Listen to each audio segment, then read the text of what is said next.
ఒకప్పుడు ఒక చిన్న పల్లెటూరి ఉండేది. ఆ ఊరి పేరు పెద్దగా ఎవరికీ గుర్తు లేదు. కాని ఆ ఊరిలో ఒక వ్యక్తి మాత్రం అందరికీ బాగా తెలుసు. అతడు మాత్రలు చేసేవాడు అని పిలవబడేవాడు. అతడు అడవుల్లోకి వెళ్లి వేర్వేరు మూలికలు, వేర్లు, చెట్ల తొక్కలు తెచ్చి వాటితో మందులు తయారు చేసేవాడు. ఆ మందులు ఎన్నో వ్యాధులకు పనిచేసేవి. జ్వరము, కడుపు నొప్పు, పాముకాటు అయినా అతడి మందులు వేసుకుంటే తగ్గిపోతాయని గ్రామస్థులు నమ్మేవారు. మొదట్లో అతడిని అందరూ గౌరవించేవారు. ఎవరికైనా అనారోగ్యం వస్తే వెంటనే అతడి దగ్గరకు పరుగెత్తేవారు. అతడు పెద్దగా మాట్లాడేవాడు కాదు. నల్లని వస్త్రాలు వేసుకుని, తలపై చిన్న టోపీ పెట్టుకుని, చేతిలో చిన్న సంచితో తిరుగుతుండేవాడు. అతడి చూపులో ఏదో విచిత్రమైన మెరుపు ఉండేది. కాని కాలం గడిచే కొద్దీ గ్రామంలో కొన్ని వింత సంఘటనలు జరగడం మొదలైంది.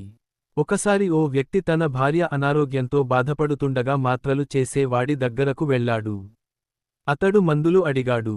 కాని ఆ రోజు మాత్రలు చేసేవాడు ఏవో కారణాలతో మందులు ఇవ్వలేదు.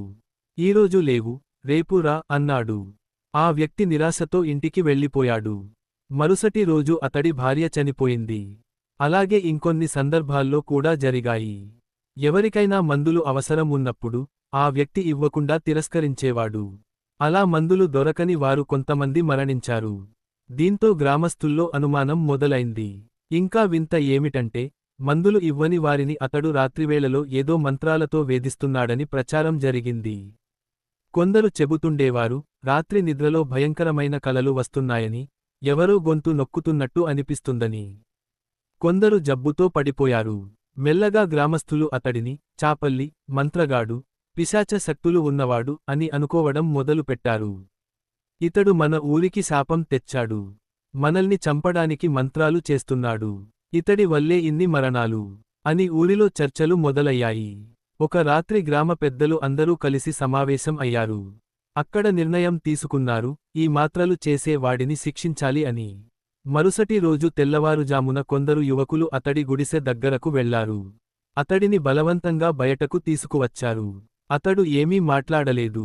కేవలం వాళ్లను చూస్తూ నవ్వాడు. ఆ నవ్వు చూసి వాళ్లకు ఇంకా భయం వేసింది. ఇతడు మంత్రగాడు, ఇతడిని చంపాలి అని అందరూ అరవడం మొదలుపెట్టారు. ఊరి చివరలో ఒక పెద్ద చెట్టు ఉండేది. అక్కడికి అతడిని తీసుకెళ్లి చెట్టుకు కట్టేశారు. చుట్టూ ఎండిపోయిన గడ్డి, చెక్కలు వేసి నిప్పు పెట్టారు. మంటలు పెద్దగా లేచాయి. పొగ ఆకాశానికి చేరింది. గ్రామస్థులు అనుకున్నారు, ఇప్పుడైనా చనిపోతాడు అని. కాని ఆశ్చర్యంగా, చాలాసేపు గడిచినా అతడు చావలేదు. మంటల్లో ఉన్నప్పటికీ అతడు కదలకుండా నిలబడి ఉండేవాడు.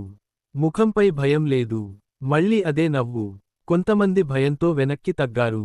ఇతడు మామూలు మనిషి కాదు. ఇతడికి ప్రాణం లేదు. ఇతడు దెయ్యం అని గుసగుసలు మొదలయ్యాయి. చాలాసేపటి తర్వాత మంటలు ఆర్పేశారు. అతడు ఇంకా బతికే ఉన్నాడు. అప్పుడు గ్రామస్థులకు ఏం చేయాలో అర్థం కాలేదు. అప్పుడే అతడు మొదటిసారి మాట్లాడాడు. నెమ్మదిగా, గంభీరంగా అన్నాడు, మీరు నన్ను ఇలా కాల్చినా నేను చావను. ఎందుకంటే నా ప్రాణం నా శరీరంలో లేదు. అందరూ ఆశ్చర్యపోయారు. అయితే నీ ప్రాణం ఎక్కడ ఉంది అని ఒకడు అడిగాడు. అతడు నవ్వుతూ చెప్పాడు, నా ప్రాణం నా కళ్ళ బొట్టన వేలులో ఉంది. అంటే అతడి బొటనవేల్లో అతడి ప్రాణం ఉందని చెప్పాడు. గ్రామస్థులు ఒకరినొకరు చూసుకున్నారు. కొంతమంది నమ్మలేదు. కాని కొందరికి అది నిజమేనని అనిపించింది. ఎందుకంటే అతడు మంటల్లో కూడా చావలేదు. అయితే బొటనవేలు కోస్తే చనిపోతాడేమో అని ఒకడు అన్నాడు. ఆ మాటతో అందరికీ ధైర్యం వచ్చింది. వెంటనే ఒకడు కత్తి తీసుకొచ్చాడు. అతడి దగ్గరకు వెళ్లి బలవంతంగా పట్టుకున్నారు. అతడు ఏమీ చేయలేదు. నవ్వుతూనే ఉన్నాడు. ఒకేసారి అతడి బొటనవేలు కోసేశారు. ఆ క్షణంలోనే అతడు గట్టిగా అరచాడు. మొదటిసారి అతడి ముఖంలో నొప్పి కనిపించింది. రక్తం ధారగా కారింది. క్షణాల్లోనే అతడు నేలపై పడిపోయాడు. కొద్దిసేపట్లోనే ప్రాణం విడిచాడు. అప్పుడు గ్రామస్థులు ఊపిరి పీల్చుకున్నారు. ఇప్పుడైనా ఊరికి శాంతి వస్తుంది అనుకున్నారు. అతడిని అదే చెట్టు కింద పాతిపెట్టారు.